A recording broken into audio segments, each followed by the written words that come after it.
Chers amis, chers camarades, merci de l'invitation du MPEP.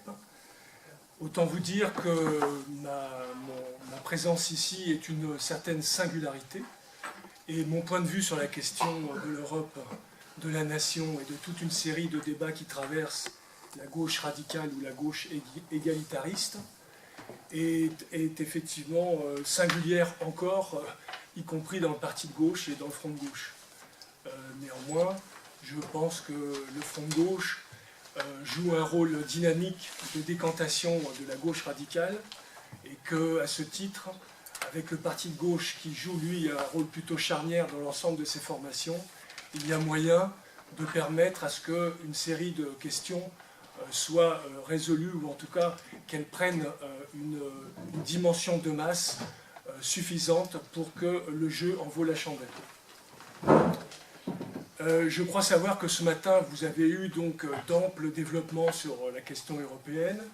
Il est très probable qu'une partie de mes interventions seront des redites, et c'est la raison pour laquelle je n'insisterai pas sur le jeu fédéraliste actuel, dont on sait qu'il utilise la crise, même dans une situation où il marque le pas, il utilise la crise pour enfoncer davantage le coin de son fédéralisme, avec toutes les conséquences que ça a sur les États-nations et sur les peuples. Je crois que pour faire avancer le schmilblick, il est important non seulement de déconstruire le discours fédéraliste dominant, il est aussi important de voir en quoi nos propres camarades, notre propre milieu, cette gauche que j'appelle égalitariste, cette mouvance qui va donc de lutte ouvrière jusqu'à des éléments d'Europe Écologie en passant par le Parti communiste, le Parti de gauche et toutes sortes de formations issues, disons, historiquement de la Révolution russe et d'une certaine social-démocratie passée, il est important de comprendre que parmi cette mouvance radicale perdure un discours démobilisateur ne permettant pas que se décante correctement la question européenne et donc nous mettant dans une situation toujours défensive par rapport aux événements.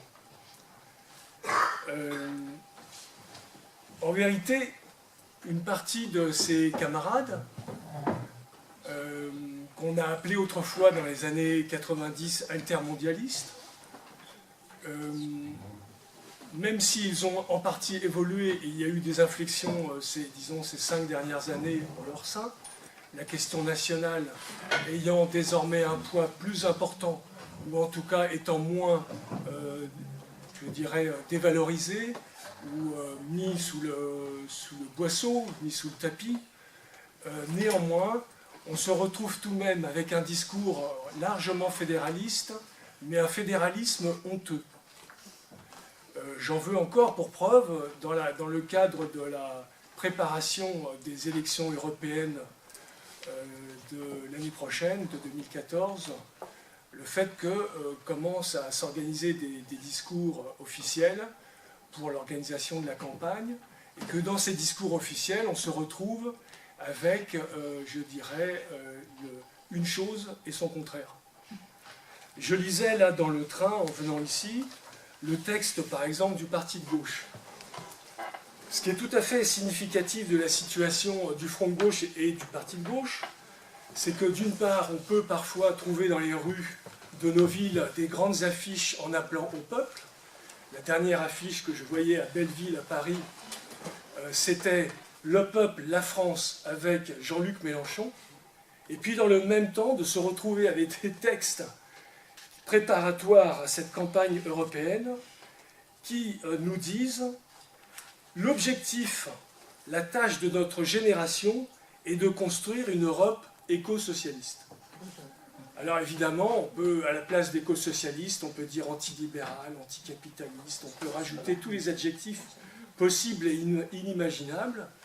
Néanmoins, ce qu'on comprend bien, c'est que la tâche de l'heure, c'est la construction européenne. Et dès lors, les critiques qui peuvent être faites au fédéralisme dominant, elles sont finalement d'ordre presque technocratique. Il s'agit de voir comment on pourrait davantage mettre en rationalité l'orientation fédéraliste. On demande à la BCE de racheter des obligations d'État. On ne propose pas que la banque centrale française recrée de la monnaie.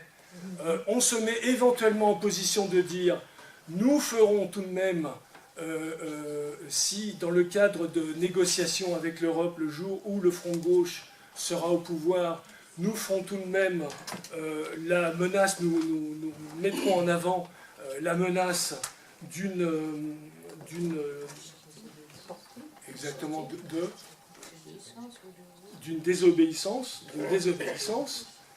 mais on voit bien que cette désobéissance a vite ses limites, puisque ce qui se propose, ça n'est pas un plan, je dirais, de déconnexion avec l'Union européenne alternatif, mais c'est simplement une négociation qui va jouer au poker menteur sur la base d'un programme, je dirais, un programme inachevé alternatif. Or, à la carte. Donc, on voit bien que la difficulté, c'est tout de même de sortir d'un, je dirais, d'un impératif catégorique dans lequel surnagent les uns et les autres. Cet impératif catégorique, c'est l'idée qu'il nous faut un monde merveilleux où les uns et les autres, nous allons pouvoir collaborer. Et évidemment, pourquoi cela poserait-il problème à l'échelon de 450 millions d'habitants avec 28 États-nations et autant de langues différentes? Ces camarades-là pensent faire de la politique. C'est-à-dire, la politique, si on en croit ce qui se sait avec toute l'expérience des hommes, la politique, c'est quand même l'art du possible. Donc ces camarades considèrent qu'il est possible, assez vite, dans un, je dirais, dans un temps court, relativement court, éventuellement même dans le temps d'un quinquennat, parce que si nous ne sommes pas en situation de résoudre les problèmes élémentaires des gens sur un quinquennat, cela signifie quoi? Cela signifie que nous ne sommes pas véritablement en situation de gouverner. Nous avons des esquisses de réponse, mais pas véritablement les réponses de fond. Si nous avons les réponses de fond, nous devons être capables, sur un quinquennat, de faire voir une autre trajectoire et d'enclencher une dynamique parfaitement subversive et véritablement alternative. Donc, ces camarades-là se donnent comme horizon, d'une part, non pas le dessein national, mais un autre dessein, plus large, plus mirifique, celui de l'horizon européen. Ce qu'ils proposent, évidemment, pour les plus subtils, c'est, à travers une dynamique de mouvements sociaux, la possibilité qu'émerge la revendication d'une constituante européenne.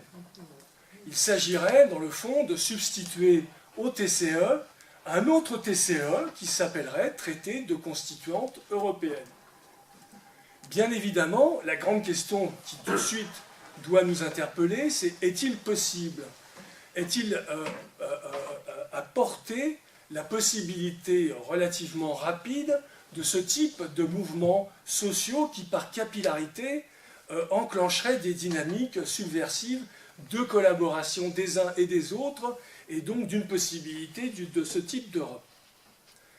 C'est une question tout de même auquel il faut répondre et vers laquelle nous devons les interpeller.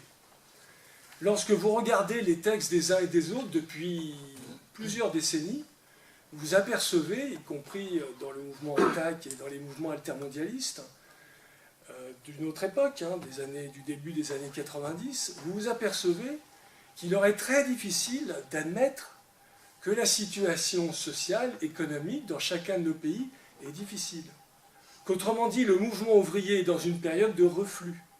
Ça leur est parfaitement difficile, même si aujourd'hui, ils commencent du bout des lèvres à l'accepter, parfois à écrire dessus, comme si hier, ils disaient la même chose, alors qu'en général, ils disaient parfaitement le contraire. Et que c'était au nom des grandes possibilités que le mouvement social pouvait envisager à court terme qu'ils avaient organisé toute leur stratégie et leur programme. Aujourd'hui, ils veulent bien, après 2 décennies de reflux généralisé du mouvement ouvrier et du mouvement socialiste, ils veulent bien accepter la possibilité que nous soyons dans une période plus délicate qu'il ne le pensait. Y compris Jean-Luc Mélenchon, qui, de manière incantatoire, en appelait à la révolution citoyenne et expliquait que dans 10 ans, nous serions vraisemblablement au pouvoir, et qui tout de même admet en coulisses, pas tout à fait officiellement, mais l'admet en coulisses, que les choses sont tout de même un peu plus compliquées. Je crois que pour déconstruire le discours fédéraliste de nos radicaux, il est important de les interpeller sur l'analyse qu'ils font de la période dans laquelle nous sommes. Cette période, selon moi, elle surplombe toute la conjoncture. La conjoncture peut être traversée par différents mouvements sociaux, par des dizaines de milliers, parfois même des centaines de milliers de gens qui se mettent en mouvement à travers, par exemple, la bataille contre la réforme des retraites. Néanmoins, le trait dominant de l'époque est plutôt au reflux. Ça se traduit par des formes de désyndicalisation, par le fait très précisément que lorsqu'il y a des tentatives de délocalisation ou de mise sous la porte des entreprises pour des raisons purement financières, les salariés ne se mettent pas en situation de mettre en autogestion leur entreprise, mais se mettent davantage à négocier au meilleur le prix de leur départ. On comprend bien donc qu'il y a une atmosphère qui est plutôt au découragement et au désengagement militant, syndical, associatif de tout ordre. Dès lors, la stratégie à adopter n'est plus celle qu'on prétendait avec les lendemains qui chantent immédiatement, mais elle nous oblige à préciser toute une série de questions, à la fois sur notre horizon commun, entre pays et entre peuples. Et évidemment, elle nous oblige, nous, à savoir quelles vont être les étapes par lesquelles nous allons endiguer ce rapport de force défavorable. Donc, c'est une interpellation qu'on doit régulièrement opérer auprès de ces fédéralistes honteux.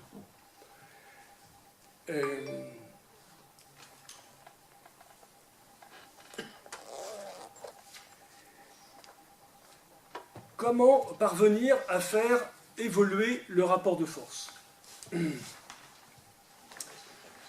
Le rapport de force, je vous le rappelle, vient d'éléments multiples qui ne sont pas dus seulement à la force et à la plasticité du capitalisme. Elles proviennent aussi d'éléments inhérents à l'histoire du mouvement ouvrier.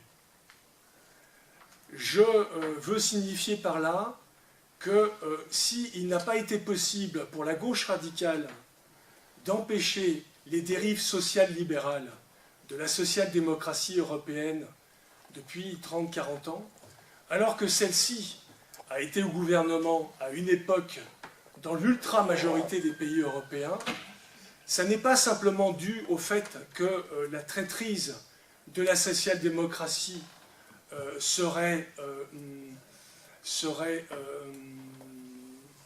sans solution.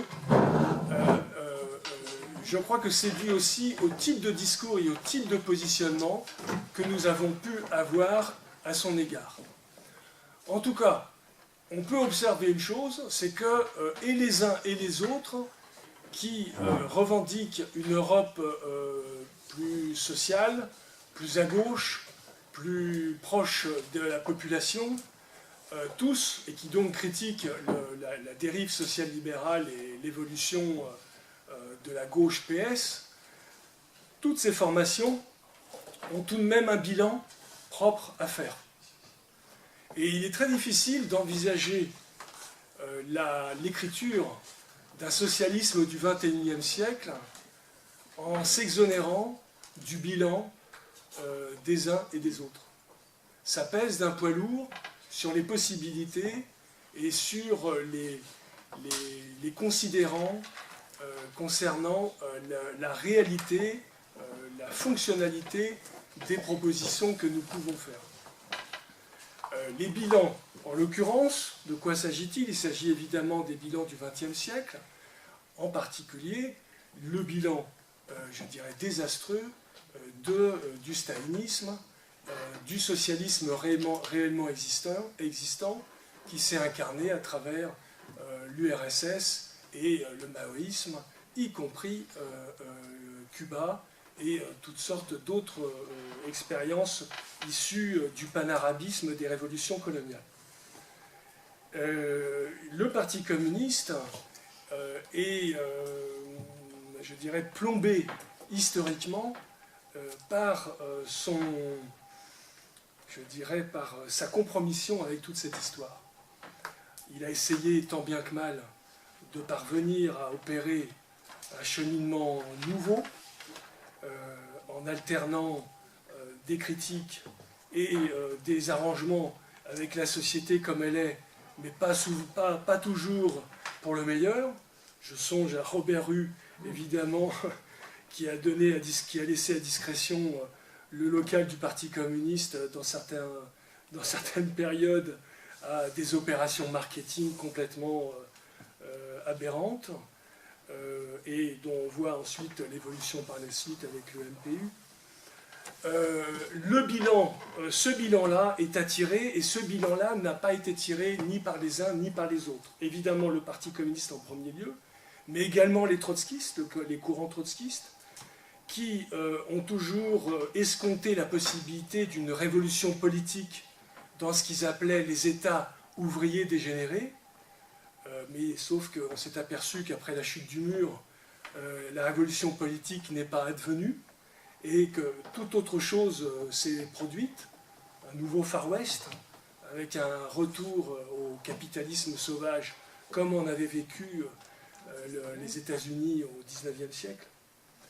Et par ailleurs, évidemment, il y a les courants issus du socialisme démocratique et le Parti socialiste, qui évidemment ont un bilan à tirer sur les politiques gouvernementales de la social-démocratie.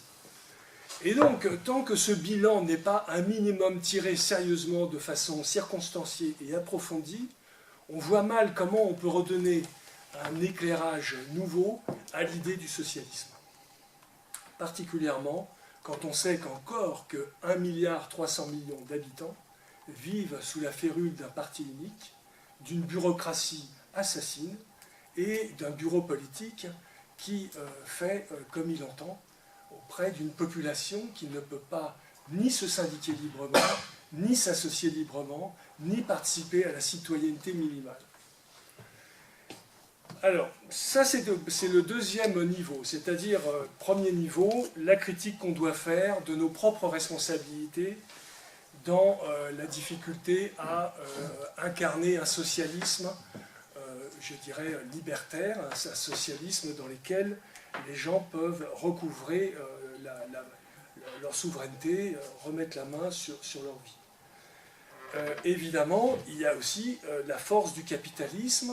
Avec la chute du mur, s'est opérée la possibilité pour le capitalisme de trouver de nouveaux marchés, pas seulement de nouveaux marchés, mais une nouvelle main-d'œuvre. Et donc, c'est un dispositif nouveau, structurel, sur lequel je ne reviendrai pas, parce que c'est en soi un sujet. Mais ce capitalisme-là a permis de donner la possibilité à des millions de gens de faire vivre un mirage, celui de l'accès à un nouveau mode de consommation et de production auprès, évidemment, de populations marginalisées jusqu'ici dans la division internationale du travail antérieure donc à cette chute du mur de Berlin. Deuxième élément. Le troisième élément, je pense que derrière les évolutions multiformes qui se sont opérées avec le capitalisme mondialisé, se pose pour nous la question de ce que doit être l'objectif et le contenu du socialisme. On a pour habitude de penser que dès lors qu'on incarne une société de rêve, logiquement, cette société de rêve devrait pouvoir presque mécaniquement être confortée par l'expérience des autres populations et qu'on devrait par conséquent leur amener la bonne sagesse universelle qui est d'accepter et de populariser et de pratiquer notre modèle. Autrement dit, il y a ce vieux rêve fédéraliste qui renvoie aussi à un rêve plus humain, qui est de dire devenons citoyens du monde, ce qui permettra d'arrondir les contradictions et de réduire les contradictions entre nos populations, entre les humains et entre nos sociétés. Alors, de ce rêve, évidemment, peut naître un peu tout et n'importe quoi. Il y a cette fameuse formule « l'enfer est pavé de bonnes intentions ». Et je crois qu'en vérité, le rêve fédéraliste, même s'il prend des raisonnements un petit peu plus subtils sous la forme telle que, par exemple, l'Union européenne l'a également théorisé sous cette appellation de subsidiarité, je crois que ce fédéralisme fondamental n'est pas à même de répondre aux questions qui nous importent, à savoir comment réoxygéner le concept de socialisme et lui donner une incarnation concrète. Pour quelles raisons?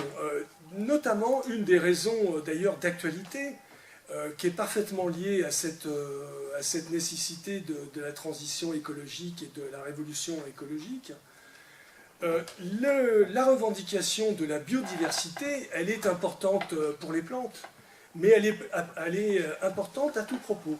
C'est-à-dire qu'elle permet, je dirais, de mettre en place des dispositifs de contrepoids susceptibles de créer des véritables équilibres, des équilibres approfondis. C'est-à-dire que, d'une certaine manière, la revendication qu'on devrait avoir, ça n'est pas seulement d'exiger le respect de la biodiversité, on devrait exiger non seulement la biodiversité et le droit des hommes, mais on devrait exiger évidemment la biodiversité des populations et des peuples, en considérant que ces peuples ont leur propre rythme de maturation, que leur destin commun s'est fait sur des siècles, et que par conséquent, ce n'est pas au nom d'un nouvel impératif catégorique qui serait celui d'une fédération européenne qu'il faudrait aller plus vite que le deux. Et je crois que cette revendication de la biodiversité pour les peuples, elle est entendable, y compris auprès des écologistes bontins façon Europe Écologie. Quand on parle de relocalisation, on ne signifie pas simplement on ne signifie pas une approche purement prosaïque où il s'agirait que chacun puisse reprendre possession de son lopin de terre et puis de revenir à des formes de commerce élémentaires. Je pense que ça renvoie à quelque chose de beaucoup plus astucieux, beaucoup plus profond, subtil, qui renvoie aussi à la culture, qui renvoie aussi à la langue, et qui donc renvoie à des identités collectives. Identités collectives qui ne se réduisent pas à la possibilité de faire évoluer sur le plan social et économique les peuples, hein, et à les faire conjuguer sur, par exemple, des salaires minimums européens, etc. Toutes choses évidemment importantes, mais qui me paraissent insuffisantes pour résoudre la quadrature du cercle. Autrement dit, ce dont nous sommes orphelins en vérité, c'est une définition du socialisme et en particulier d'un imaginaire qui correspondrait à un dessein national. Ce que nous avons laissé s'échapper dans les années 80, ça n'est pas seulement l'hégémonie du dispositif économique dans la vie de tous les jours, ça n'est pas seulement le libre-échangisme et la société marchande qui s'immiscent partout, c'est aussi une conception d'un destin commun. Et ça renvoie évidemment, par exemple, à la politique migratoire, ça renvoie à ce qu'on signifie par la politique d'intégration, et ça renvoie à des quantités de sujets qui nécessiteraient un petit peu de développement. J'observe que lorsque on interpelle les fédéralistes honteux aussi bien sur la question du rapport de force que sur la question de la définition qu'ils peuvent avoir du socialisme, on est assez vite, ils sont assez vite pris de court, et y compris parmi, je parle des directions nationales, aussi bien du secrétariat du Parti communiste, etc. Et évidemment du Parti gauche. Et donc il y aurait là matière, à mon avis, à développer toute une série de problématiques. Alors, je vais bientôt en rester là. Je vais simplement dire que comment est-il possible, peut-être, d'enrayer le processus de délitement dans lequel nous sommes. Il est vrai que je pense que le front de gauche constitue tout de même une avancée par rapport à la période antérieure qui daterait de 2005 au moment du TCE avec les comités unitaires antilibéraux. Le fait que nous parvenions à avoir un candidat commun, même avec 11% des voix, et en général en deçà dans les autres élections, c'est tout de même une certaine avancée par rapport au fait qu'auparavant, cette gauche, cette mouvance radicale, faisait globalement ces 40 dernières années entre 9 et 14% sur des candidatures différentes, ne parvenant pas à se mettre d'accord sur un dénominateur commun. Je crois qu'ils ont quand même pris conscience qu'on était dans une difficulté et qu'ils allaient bientôt, s'ils ne prenaient pas le taureau par les cornes, ils recomposeraient les forces sur des cendres. Et donc je pense que ça correspond à un sursaut du petit noyau militant organisé existant encore aujourd'hui. Par rapport à ce front de gauche, il est vrai que les problématiques dans lesquelles ils se trouvent, qui sont en général de manier la chèvre et le chou, notamment sur la question de l'euro et de l'Union européenne, ne leur permet pas un accès de masse à, je dirais, à la population laborieuse, populaire, qui en général, ne trouvant pas de corde à son arc, ou chaussure à son pied, s'exprime à travers l'abstention ou éventuellement à travers le vote protestataire radical, anti-système, incarné par le Front National. Ce Front de gauche, néanmoins, du fait qu'il a réussi à créer une certaine dynamique sociale dans le pays, qu'on retrouve à travers des assemblées citoyennes qui recoupent plus large que la simple addition des formations parties prenantes, permet de trouver un seuil de masse susceptible tout de même de rester en situation. C'est la raison pour laquelle j'irais plutôt dans le sens de cette paroisse-là, et je conseillerais au MPEP, veille que veille, de contraindre le front de gauche à entamer des processus de discussion et de collaboration. Alors, c'est un tas de travail déjà. Il y aura peut-être une réponse. Oui. alors voilà. Bon, en tout cas, ce qui pourrait être fait en matière notamment d'éducation populaire, puisque c'est le credo important et l'une des particularités du MPEP, je crois qu'une des choses qui manque particulièrement au Front de gauche et à toutes ces formations, c'est la capacité à trouver, disons, des angles d'attaque transpartis. C'est-à-dire qu'ils se vivent un peu comme des cartels. Chacun au sommet organise et s'arrange, et organise donc ses campagnes. Mais la vérité des choses, c'est qu'à la base, les gens sont souvent gros gens comme devant, et qu'il leur manque matière à des collaborations, je dirais, transdisciplinaires et transparties. Et que là, il y aurait peut-être matière pour le MPEP à approfondir certains sujets. Je dois dire que je crois que le MPEP a fait des choses de cet ordre-là qui me sont apparues comme tout à fait positifs, lorsque notamment sur la question du chômage, des projets un peu alternatifs ont été mis en avant.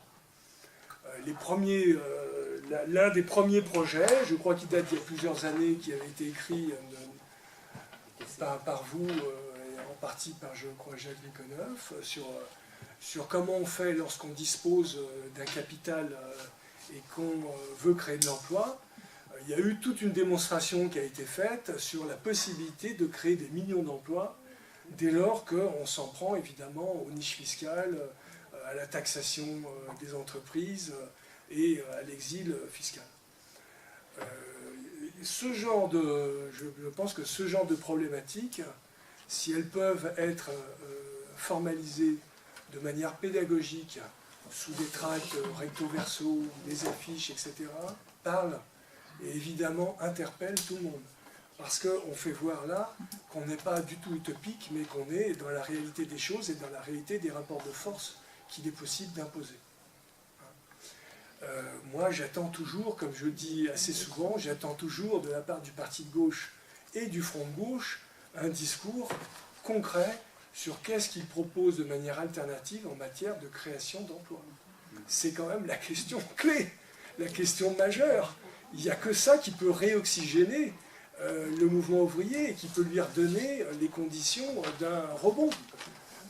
Si on ne règle pas cette question des 5 millions de chômeurs qui pèsent d'un poids lourd sur l'ensemble du salariat, qu'il soit chômeur ou non, évidemment, on peut peu. Voilà. Et je pense que nos camarades du front de gauche restent dans un discours parfaitement idéologique à bien des égards. Voilà. Je vous remercie.